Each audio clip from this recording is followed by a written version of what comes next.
हेरवाड हायस्कूलमध्ये विद्यार्थिनीचा विनयभंग, शिक्षकावर POCSO अंतर्गत गुन्हा। शिरोळ तालुक्यातील हेरवाड येथील हेरवाड हायस्कूलमधील संगणक कक्षात अल्पवयीन विद्यार्थिनीचा विनयभंग केल्याप्रकरणी शिक्षक अजित दिवटे राहणार कुरुंदवाड याच्या विरुद्ध कुरुंदवाड पोलीस ठाण्यात गुन्हा दाखल करण्यात आला आहे। या घटनेमुळे शिरोळ तालुक्यातील शैक्षणिक वर्तुळात खळबळ उडाली आहे। पोलिसांनी दिलेल्या माहितीनुसार संबंधित विद्यार्थिनीच्या आईने मुलीच्या वतीने फिर्याद दाखल केली आहे।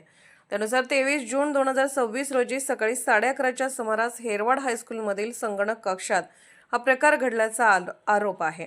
फिर्यादीनुसार विद्यार्थिनीच्या मैत्रिणीचा वाढदिवस असलेल्या शाळेत चॉकलेटचे वाटप सुरू होते। त्यावेळी संबंधित विद्यार्थिनी संगणक कक्षात गेली असता शिक्षकाने तिला आत थांबवून तिच्या मनात लज्जा उत्पन्न होईल असे कृत्य केल्याचे नमूद करण्यात आले आहे।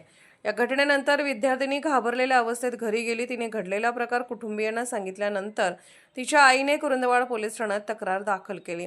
या फिर्यादीच्या आधारे पोलिसांनी संशयित शिक्षक अजित दिवटे यांच्या विरुद्ध भारतीय न्याय संहिता BNS कलम 74-75 तसेच पोक्सो कायद्यान्वये गुन्हा नोंदवला आहे।